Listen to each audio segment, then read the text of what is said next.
Hello, my name is Sheena Fakwa, and I am a program specialist in the Office of Library Services at IMLS. Today, we will briefly go over IMLS and its strategic priorities and provide an overview of the NLG and LB21 grant programs.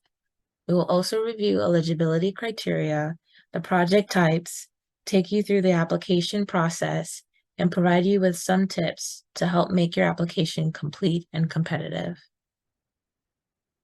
IMLS is an independent grant-making agency and the primary source of federal support for the nation's libraries and museums.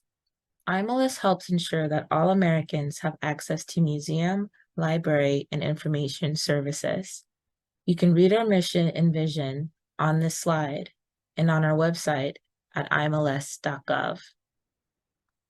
The IMLS Strategic Plan lays out several goals for the agency's work. In our first strategic goal, IMLS supports learning opportunities for people of all ages through museums and libraries, as well as the training and professional development of the museum and library workforce. In our second strategic goal, IMLS strengthens community collaboration and inclusive engagement across diverse audiences. In our third strategic goal, IMLS makes strategic investments that support collections care and management. IMLS also seeks to promote access to museum and library collections. You can find the strategic plan and more information on our website, imls.gov. Today, we will be talking about two of our grant programs, both of which have a deadline of September 20th, 2023. The first is our National Leadership Grants for Libraries program, otherwise known as NLG.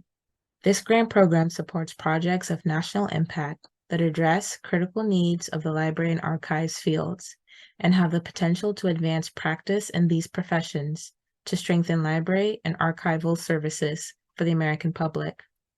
Projects are expected to propose far-reaching impact, address a current issue facing libraries and archives, incorporate collaborations, and show relevant expertise about the topic at hand.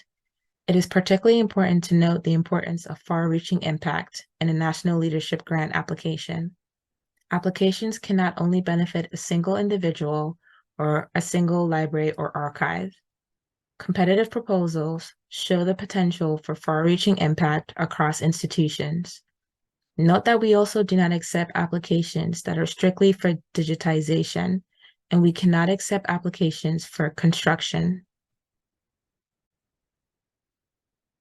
Applications to IMLS should advance knowledge and understanding and ensure that the federal investment made generates benefits to society.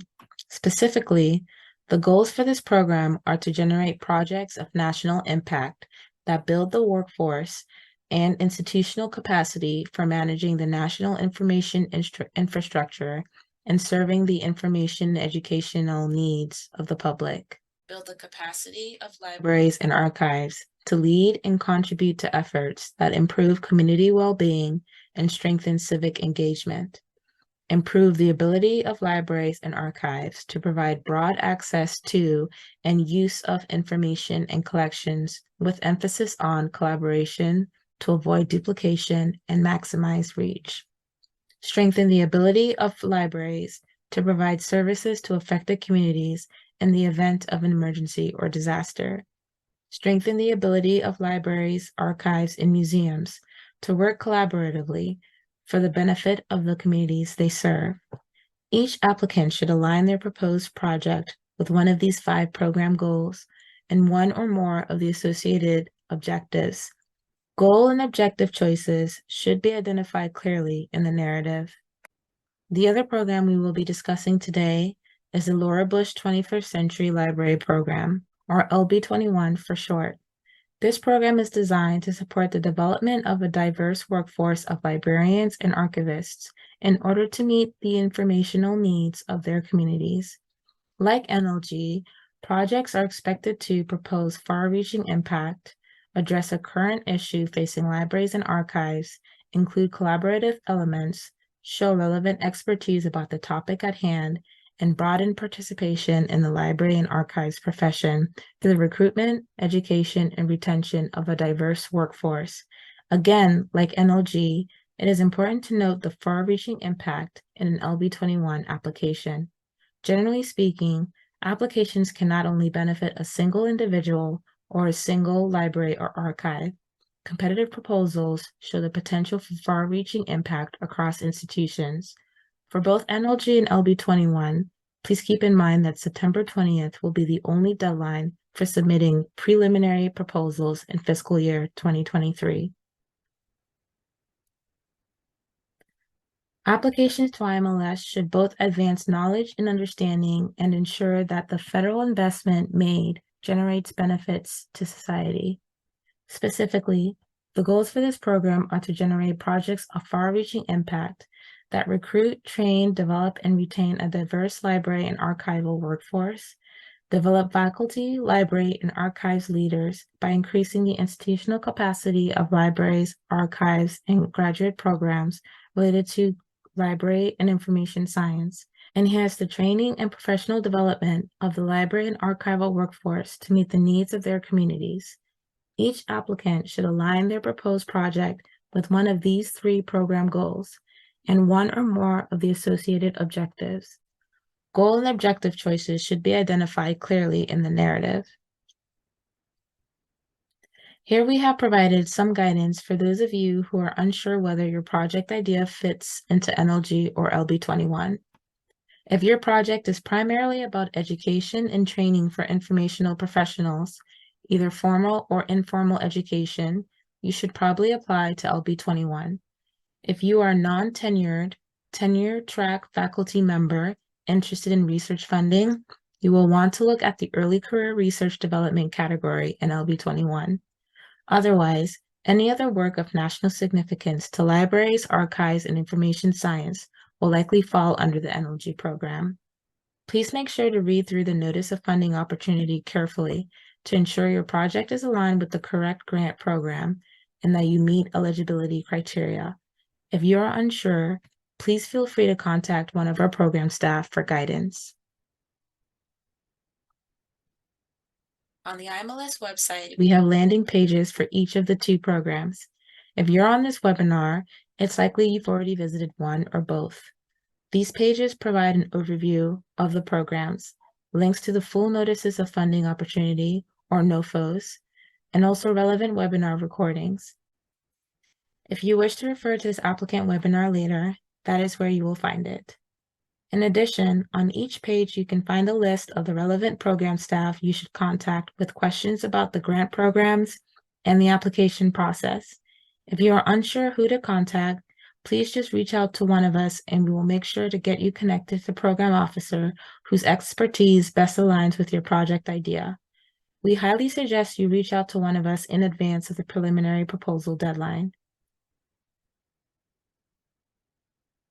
Your organization is eligible to apply if it is 1, a unit of state or local government or a 501c3 nonprofit organization, 2, located in one of the 50 states or territories, and 3, one of 6 types of organizations, which we'll list on the next slide. Please also note that the Laura Bush 21st Century Librarian Grant Program has additional eligibility restrictions for early career research development proposals, so you should pay attention to that in the Notice of Funding Opportunity.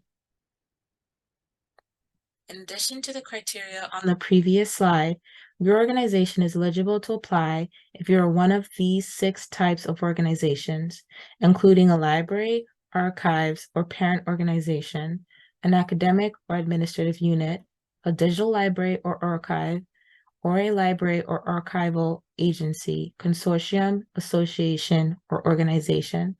If you have any questions about your eligibility, please reach out to someone on our program staff. You are not eligible to apply to these programs if you're a federally operated institution, a for-profit institution, an individual, or a foreign country or organization. A federally operated institution does not mean an institution that receives other federal grants. It means that if you are a federal agency, for example, the Library of Congress or Smithsonian, we cannot fund you. If you are an ineligible institution, we encourage you to partner with an eligible institution. While you cannot be the lead applicant, you can apply through a partnership with an eligible institution and may be able to receive funding in that manner. More information about this is provided in the guidelines on our website, but the point here is that it is important to figure out early if you are eligible to apply for the program that is of interest to you.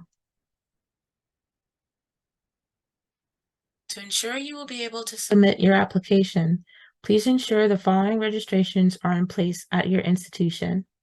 An applicant organization must have a unique entity identifier, UEI number, a current and active system for award management, SAM registration, and an active grants.gov registration with an improved authorized organization representative, AOR.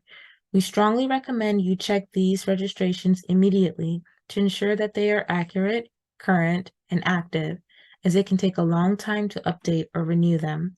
Your institution must be registered with SAM. It's important to keep in mind that your SAM registration is good for only 1 year at a time and must be renewed annually. That's something you don't want to be doing right before the deadline. We recommend checking your status early on. If it's not your job to track your SAM registration, we recommend you contact the person at your organization whose job it is so that you can make sure this is in place. You also need an account at grants.gov, which is the portal through which you will submit your application. Allow at least 2 weeks for the registration process here. And even if you know you're registered, make sure you know who is authorized for your institution and make sure they know their login information. In fact, if you don't absolutely know for sure that all these registrations are in place now, I'd recommend checking on it as soon as we get done today. Again, it's not something you want to be trying to accomplish anywhere close to the deadline. All applicants will also have to select a project type. These categories each have different limits regarding the period of performance of the grant, which you can see in this table.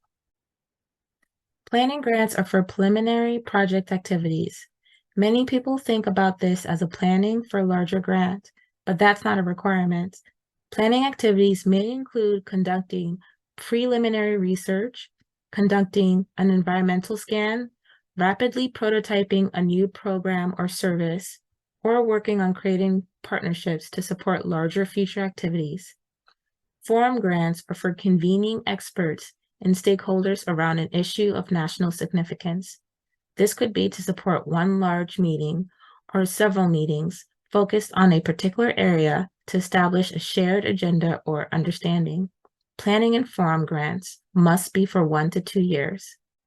Implementation grants and applied research grants support project implementation or development activities, as well as investigating key research questions in library and archival practice. These are limited to 1 to 3 years. The LB21 program also offers the Early Career Research Development category, which supports the research of an untenured, tenure-track library and information science faculty member. To give you a better sense of the scale, here are the maximum dollar amounts you may request, which are based on the project type you select. In these two programs, the minimum dollar request is $50,000. There is flexibility within the funding levels, but you should keep in mind that we have limited funding and both programs are highly competitive. We fund very few million-dollar projects. There is a value proposition that comes into play. The higher the amount you are asking for, the more compelling your case must be for how your work will impact the entire field and represent a significant return on investment. The Notice of Funding Opportunity also spells out these funding caps along with the corresponding cost share requirements. Cost sharing is not considered in the review of applications, but is an eligibility criterion. Again, this is spelled out in a Notice of Funding Opportunity. Generally, a 1-to-1 cost share is required for both programs, with a few exceptions. Applicants in the applied research and early career research development project types and those requesting less than $249,999 are exempt from this requirement. Additionally, LB21 applicants are not required to cost share the funds budgeted for student support. Please remember that if a cost is unallowable for IMLS funds, it is also unallowable for cost share.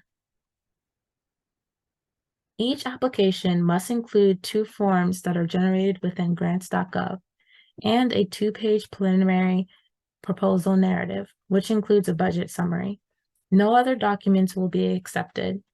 Applications must be submitted through grants.gov before midnight Eastern Time on September 20th, 2023. Please note that grants.gov has adopted a workspace feature, which you may be required to use to submit your proposal. We recommend you give yourself ample time to familiarize yourself with the system. IMLS's internal system for receiving applications from grants.gov will only accept documents in the PDF form. Any applications that include a non-PDF document will be bounced back by your system and will not be considered submitted. We recommend ensuring all documents are in PDF format prior to submittal and submit early. Do not wait until 11 p.m. on the night of the deadline to submit. After proposals are submitted through grants.gov, IMLS staff screens them for completeness and legibility.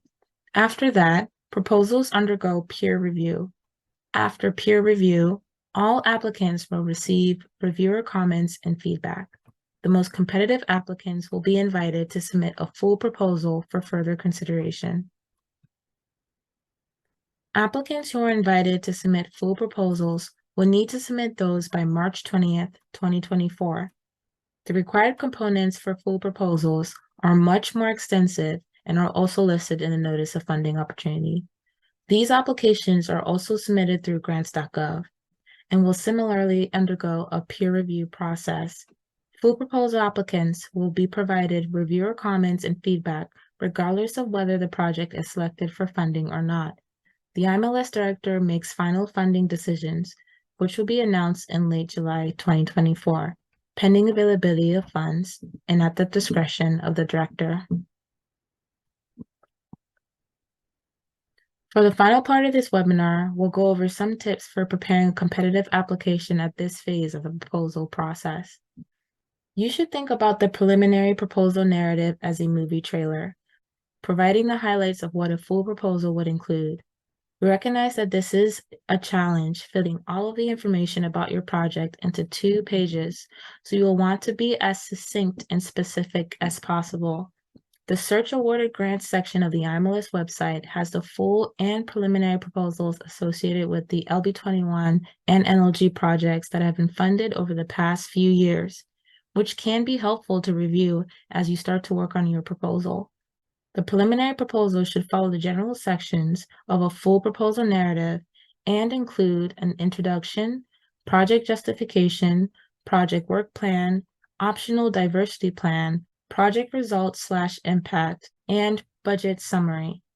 Some elements you will want to address in your preliminary proposal include clearly identifying the project director and any project partners. This can easily and quickly be done in the first sentences of the introduction. For example, Institution X and Institution Y will partner together to make A or accomplish B. They request Z dollars from IMLS.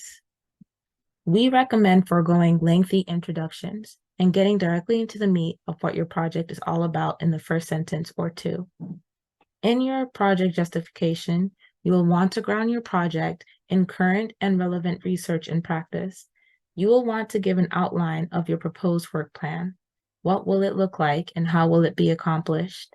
If it's a research proposal, you must articulate specific research questions and describe your data collection and analysis methods. Optionally, you should include a statement of how your project will strengthen diversity, equity, and inclusion in the field. You should make the relevance of your project to the program goal clear, and also demonstrate the potential far-reaching impact and projected outcomes of your work. Please note that a budget summary is required in all preliminary proposal narratives. and must include the total anticipated costs of the project, including cost share, if required, and a breakdown of how funds would be allocated into different cost categories. Proposals that do not include this information will be rejected without review. IMLS program officers are available to discuss your project ideas with you and to look over a draft of your preliminary proposal.